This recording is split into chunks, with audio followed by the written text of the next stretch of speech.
Look, the president has put tremendous public pressure to bring this war to a close. He's taken actions, as you've seen, sanctions on India and other actions as well. He's made himself very clear that he wants to see this war end. Whose idea was it to change the next steps from a trilateral to a bilateral meeting? It was an idea that evolved in the course of the president's conversations with both President Putin, President Zelensky, and the European leaders yesterday. And as you saw, Kristen, with all of those European leaders leaving the White House, including the NATO Secretary General, they all agreed that this is a great first step. And it's a good thing that these two leaders are going to be sitting down together, and the president expects that to happen. And how long is Trump willing to wait and operate in good faith for Putin to actually arrange a meeting before he intervenes? Look, the president has put tremendous public pressure to bring this war to a close. He's taken actions, as you've seen, sanctions on India and other actions as well. He's made himself very clear that he wants to see this war end, and he has scoffed at the ideas of others that have been raised that we should wait another month before any meeting takes place. The president wants to move, and he wants to bring this war to an end as quickly as possible. Just a clarification on something you said earlier about Putin agreeing to the meeting. The Kremlin seemed to indicate that Putin did not firmly agree to a bilateral.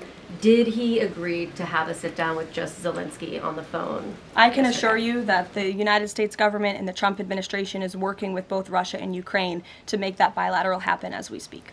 Sean. Hey, if the point is to get everybody on the same page, why wouldn't Trump just take the call from Putin while the other leaders were in the room? He said it would be disrespectful to do that. But why is it disrespectful? With all due respect, only a reporter from the New York Times would ask a question like that, Sean. The president met with all of these European leaders at the White House 48 hours after sitting down with President Putin on American soil. In fact, there was so much progress in the readout that was given to these European leaders immediately following his meeting with President Putin that every single one of them got on a plane 48 hours later and flew to the United States of America. And if I could just read for all of you some of the statements from those European leaders yesterday, you had President Zelensky himself saying it was a very good conversation. It was really good. We spoke about very sensitive points. The Secretary General, Mark Rutte, it was the president, only because of the president, that this deadlock was broken, but with President Putin by starting a dialogue. So these leaders, who this war is in their backyard, are very grateful that the president took that call and that he was there to provide them with a readout of Russia's thinking on this, something that was not done by the previous administration at all. Catherine. Thank you.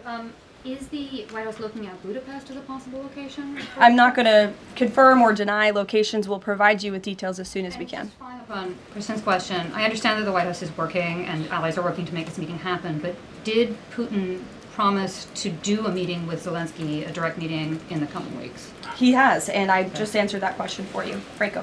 Thanks. I just want to clarify. So you are saying that President Trump is considering U.S. pilots and U.S. aircraft potentially supporting European or Ukrainian forces? The president spoke to that himself this morning when he called into Fox and Friends, and I would defer you to his answer. You can read it directly yourself. In addition, can I ask, no boots on the ground, Steve Witkoff's talking about Article 5-like security guarantees. Can you talk about what other Article 5-like security guarantees that are being considered if it's not boots on the ground? These are very sensitive diplomatic discussions that are currently taking place literally as we speak. So I will leave it to the national security team, and I'll leave it to the president to have those private discussions with these leaders as we try to bring this war to an end. And can I ask one Mary more? Margaret, go ahead. Thanks, Caroline. Two questions, if that's okay.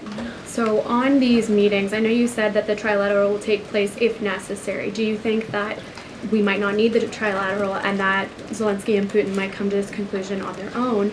And then as a follow-up, I know the president said on Fox News this morning that he's partially seeking peace in order to get to heaven. Was he joking, or is there spiritual motivation behind his peace deals here? I think the president was serious. I think the president wants to get to heaven, as I hope we all do in this room as well. Annie. Thanks, Caroline. I'm just shifting gears to the Department of Justice for a minute. Can you walk us through why another deputy FBI director was named? Does Trump have any displeasure with how the FBI has been being run to date?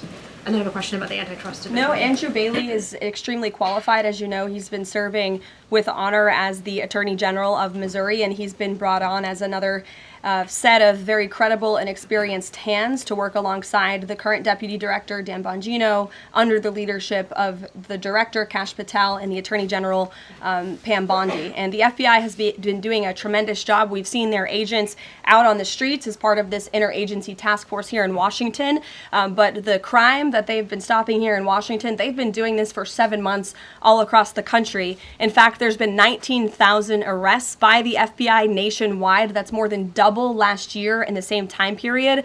Of those, 1,600 arrests were for violent crimes against children. 4,000 child victims have been rescued by this FBI under this current leadership. 1,000 arrests from investigations of foreign terrorist organizations. There's been 1,500 kilos of fentanyl seized. 6,300 kilos of meth have been seized. And 3 of the top 10 most wanted have been arrested so far. Not a single one of the individuals on the top 10 most wanted list were arrested under the previous administration. We've arrested 3 in 7 months. So when you're actually working and enforcing law and order, you need all hands on deck. And so we look forward to welcoming Andrew Bailey to this new post. Jackie.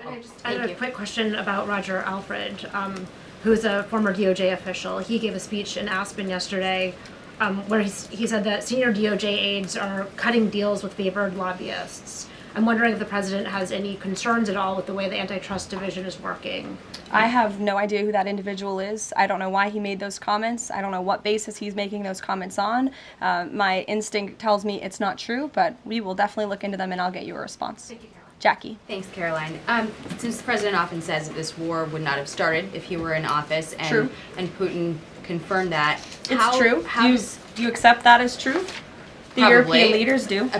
Well, And but President the Putin himself said that, by He the way. did say that. The question I have, though, is what is the president going to do to ensure that these security guarantees last beyond him into the time when he is no longer president? And does that have to involve Congress at all? Well, he understands the need for that, which he spoke to yesterday. And what's he going to do? It's why he's engaging in so many talks and so many conversations with both sides of this war with our European allies. It's why on the way home from Anchorage, Alaska, very late at night, when I know many of you on the press plane were sleeping and many staff were sleeping, the president himself was still awake at 2 o'clock in the morning talking to European leaders and NATO about how we can ensure a lasting peace and bring this conflict to an end. He has expended an incredible amount of time, energy, and effort into bringing this war to an end, and he remains determined to do that. Also, can Go I ask ahead. you about the Go ahead. Thank you, Caroline. DC crime? Sure, Jake, and then to your right. All right. Thank you, Caroline. Which of the half dozen peace deals that the president's pulled off would you say he's the most proud of? And then I have another question. That's a good question, Jake. I'll leave that to the president to answer. I think he's proud of all of the peace deals that he's been able to achieve. You saw the president of Armenia and the head of Azerbaijan both at the White House just a couple of weeks ago. The president, I know, very much enjoyed spending time with them and helping to bring that conflict to an end. He very much enjoyed his time with leaders of Rwanda and the Democratic Republic of the Congo in the Oval Office, talking to them about bringing that decades-long war to an end. India and Pakistan. He used trade in a very powerful way as leverage to bring that conflict to an end. So I know he's very proud of all of these achievements, and I know he's very honored to serve as the President of the United States and to restore peace around this world. Go ahead. So you mentioned Armenia and Azerbaijan. That's a conflict that, I spent time in the Southern Caucasus covering that. And, a conflict of over 30 years, and he resolved it in just a couple of months. Mm-hmm. Are there other conflicts that the president's working on right now that are off the radar screen that we should be tracking? In fact, there are many. The State Department is always working around the clock under the leadership of Secretary Rubio and keeping the president apprised of conflicts that are bubbling up all over the world. But of course, as you all know, as we've talked a lot about in this briefing, he's spending a lot of time right now on ending this war in Russia-Ukraine, and of course the conflict in Israel and Gaza, which he wants to see come to a close as well.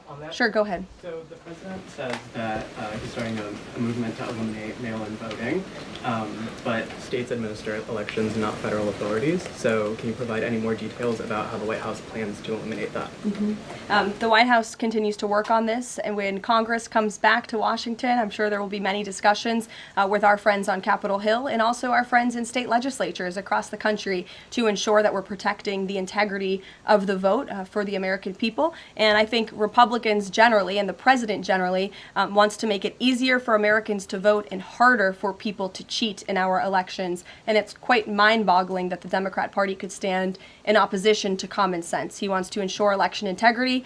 There were great efforts that were made in 2024. I won't get ahead of myself for Hatch Act reasons to get ahead for the next election, but I can assure you this is a priority for the president. Go ahead. If I could just follow up on your comments about Gaza. Sure. There was a ceasefire proposal put forward by both Qatar and Egypt. Hamas accepted it on Monday. Israel has yet to officially weigh in. I'm wondering if the U.S. was at all involved in it, if it's supportive of it, and whether or not the president believes Israel should accept it. I don't think it's a coincidence that Hamas accepted this proposal after the President of the United States posted a very strong statement about this conflict on Truth Social yesterday. I would refer you back to that statement. As for this proposal that Hamas has now accepted, the United States continues to discuss it, and I'll let the President weigh in on it definitively. You're welcome.